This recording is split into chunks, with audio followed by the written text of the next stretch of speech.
lot of stuff about parallel universes. I don't know if you've been hearing that in some of the commentary and some of the spins on CNN or MSNBC or Fox News. And it's really interesting because if you would listen to one news show or news channel, they'd be talking about one thing, and the other would be talking about the absolute opposite.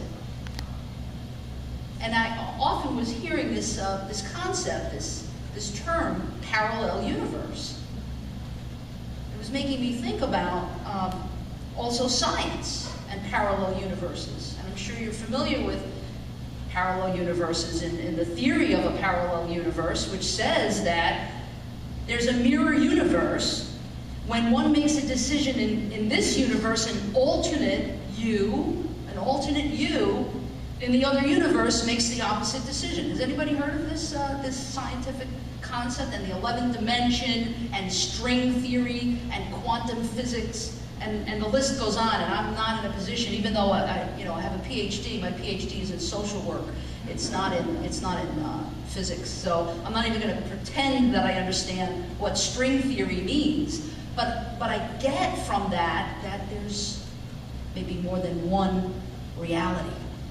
Maybe more than one reality. I'd like to take it from a spiritual perspective and talk today about parallel universes from a spiritual perspective. And so what comes to my mind immediately is that there is this apparent reality, this practical realm, the day-to-day stuff. The stuff that we have to take care of, this real world of ours, our mortgage, in our lives that we love, that we have to care for. We don't have to care for them, but we want to. We care for them. We're responsible for them. Practical reality and apparent reality, like being hungry, getting hunger pains, and wanting to eat something. Practical reality and apparent reality, like what's happening with the superstorm. What happened, the effects of that storm in places like New York and New Jersey and other places that have been hard hit by the storm, where people have lost their entire homes and all of their belongings. That's practical reality. It's apparent, it's happening. In the Hindu scriptures, there's a Sanskrit term for the word discriminating and discrimination. Discrimination between what is real and what is not real. The practical realm, the apparent reality, and what is known as absolute reality. That term in Sanskrit is called vivek. Now, vivek is this awareness that while apparent reality exists, my friend Carolyn lost her home in New Dorp Beach in Staten Island. And I'm so glad that we had the opportunity earlier to say people's names and to pray for them. And we hold her in love and light. She lost everything. So I don't know how, if you've lost everything, how you can hear somebody talk about that apparent reality and practical reality is something not to focus on. That you should instead focus on absolute reality. What it brings me to is, anybody ever go to Disney? Yeah. Ever go to a virtual reality ride? Ever do a virtual reality? We did this virtual reality ride, Mission to Mars, and it was amazing. And I really felt like I was dying on this ride. Like, I really felt like they had to call EMS and I was having a heart attack. Because I really felt like I was being catapulted into, space. I mean, it felt like that.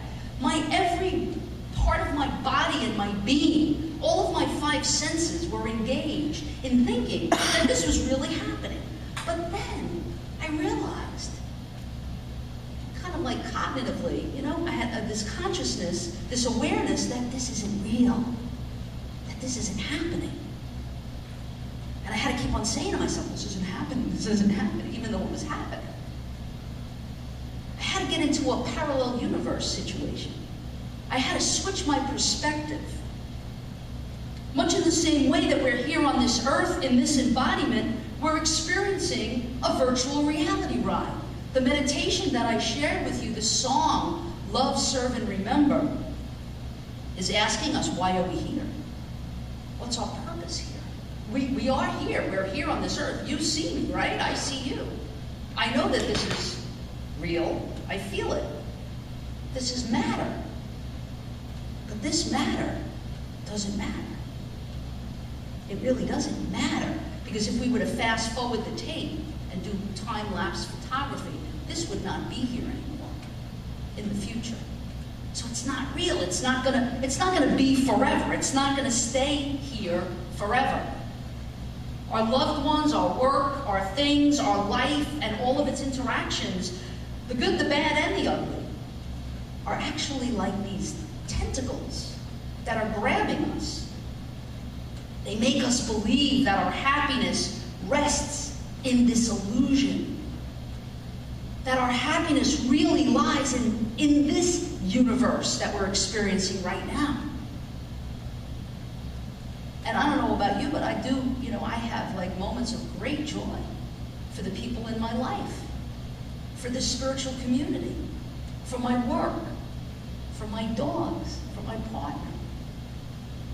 And when I look at Shanti, which means peace in Sanskrit, which is our Jack Russell, and I look at her and she's licking me and she's just, I love the way she smells. She smells like a Frito. I don't know why dogs that happens, but that's real. It feels real. It feels real. I'm so drawn in by that. I'm drawn in by it, and I want more and more and more. And when we lose them, we grieve. And we feel like we can't breathe from the pain of that. And when we can't attain whatever it is we want to attain for whatever reason, we're frustrated and we're unhappy and we're in a great deal of pain. And I know that when I spoke to my friend Carolyn, she's lost everything, her home, all of her belongings, all of her valuables, and all of the things that really value, like her pictures, things that are irreplaceable. So she's grieving and she's in a lot of misery, but in that moment, she's saying to me things like, I feel so grateful because there are other people around me that have lost so much more. I'm like, wow, parallel universe. Shift the perspective. So it's really about my consciousness then. Last night we saw this amazing opera about Anne Frank. And I was sitting there thinking, oh my God, this family and what they've gone through and what they went through and the grief and the loss, the tragedy. And yet, there was a feeling of gratitude and a perspective shift that had occurred for the father. Our erroneous belief that this apparent reality is all that is, it's not real. How do I know that that's true? I know it's true because it ends, and even when it begins, it's on the way to ending. Take a look in the mirror. The beauty of the youth is it's ending every day. The moment we're born, we're on our way to dying. We're dying. So it's ending. And even when I think I've got it all figured out, another wrench gets thrown in. These expectations for the ultimate and consistent happy outcome will eventually disappoint us because everything is forever evolving. Now the Master Jesus said, my kingdom is not of this world. Parallel universe. Jesus was implying, I think, that we should focus on what is known as absolute reality, not apparent reality, not practical reality, not this reality, but another reality. That which is real, that which is divine. He was making the point that you need to look beyond this apparent reality to that which is absolute, to that which is never changing. The one source, the one energy. In the Metaphysical Declaration of Principles, we talked about infinite intelligence. To believe in that energy that flows through us, that prana in the Hindu scriptures. Energy that is always existing. And we also believe here that even when we die, the spirit remains. and that we can communicate with that spirit. Again, a parallel universe. I think that Jesus, when he said, my kingdom is not of this world, was suggesting that we should be spiritually focused rather than physically focused. Because the spirit never dies, but the physical realm does. According to Jewish mysticism, the Kabbalah, our bodies belong to the physical realm, but the real world is within us. This infinite world is derived from the one source. Jesus also echoed this when he said that, the kingdom of God is within you. It's within you. When we go within, when we meditate, we get a glimpse of it. When we go within, in the midst of chaos, and go deep within, be still, and know that I am God. That's when we get the glimpse of absolute reality. A Course in Miracles also teaches us that appearances deceive, but reality is changeless. The reality I think they're speaking of is absolute reality. You see, but we invest, and I invest, oh my God, so much of my time and energy in this physical realm. So much time is spent in appearances, in this thing that is forever changing, these changing illusions. So our lives are really virtual reality rides. We believe it's real. We believe that it's all that matters.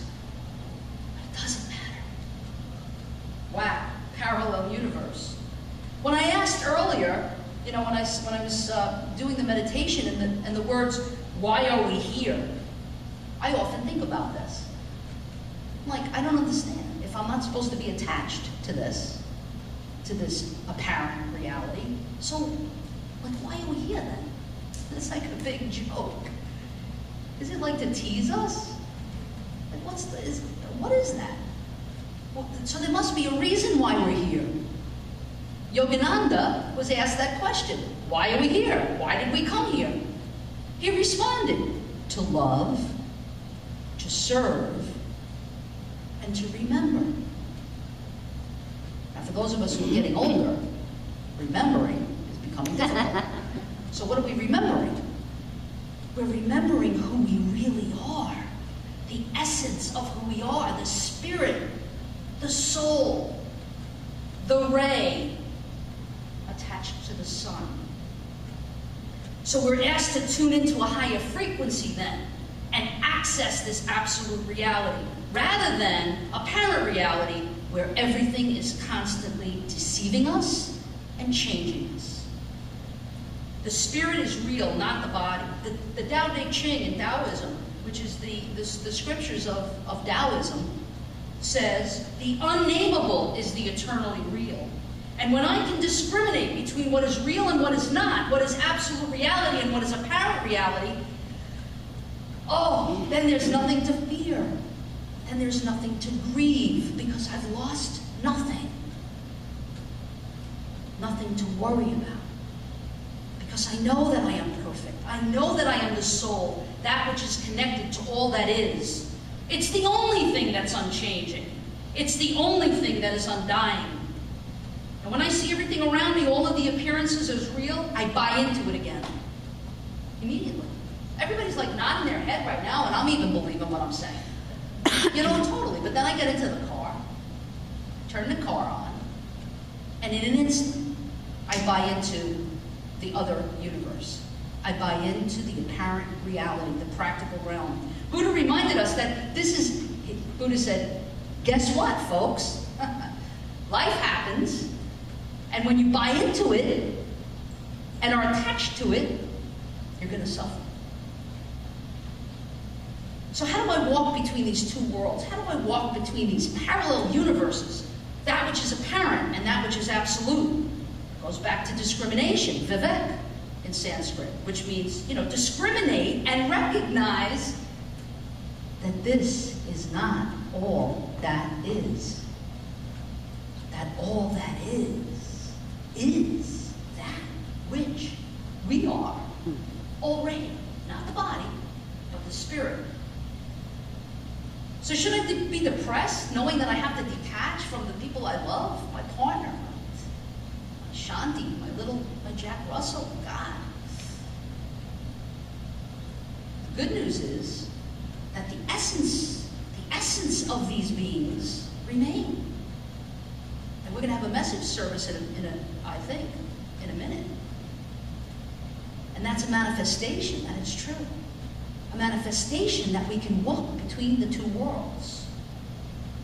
So wow, what a weight comes off my shoulders. I don't have to be depressed. I don't have to be sad. I don't have to grieve. I don't have to worry. I don't have to fear. Now this doesn't mean that we go and we say, all right, put my feet up and I don't have to do any effort because this is all, not real. Somebody once told me, and I thought it was like, I had to put 90% effort in and divine grace put in the rest. I have to do the footwork. That's a thing called karma. Maybe down the road we'll talk a little bit about the law of karma. But as long as we're in this physical body, we are attached to karma. So we do have to have some effort. But the good news is it's only 10% effort on our part and 90% divine grace. So here's what I do. Here's one of the things that I remember. It's a tool that I use. Be still and know that I am God. Just be still. You don't have to do anything. Just be. We're spiritual beings having a human experience. Rest in the knowing that all is well and that absolute reality is the real and true and only reality. The other practical spiritual tool that helps me to kind of like live life on life's terms and live in this practical realm is to remember what Yogananda said. And Jesus said it too, when he said, love one another. That this is the greatest commandment, is to love. Yogananda said, love, serve, and remember. So what is love? Love even, the red states, the blue states, we start getting into like, you're different than me. I'm better than you. I have more consciousness than you do. You poor thing. Wow, that's not love, right? And I'm learning. I'm evolving, I hope. Love one another because we are of the same exact essence of the one source. We are that one. That's what Namaste means. The divine in me recognizes the divine in you. And serve, so to be other-centered. I am so self-centered. It's all about me. It is. It's all about me. It's all about what I'm feeling. It's all about what I'm thinking. It's all about what you're thinking about me. Other-centered. What are you thinking and what are you feeling and how can I be of service? The other reassuring and comforting truth is that there is a spirit world where our ancestors and guides and animal allies assist us and they work with us and they guide us. So, when I'm really having a hard time getting caught up in this apparent reality, I try to remember the tip of love, serve, and remember who I really am. That this is a virtual reality ride, that this is a parallel universe, and that the only universe and the only reality that matters is absolute. And when all else fails, I ask my spirit guides for help, because I need all the help I can get. Namaste.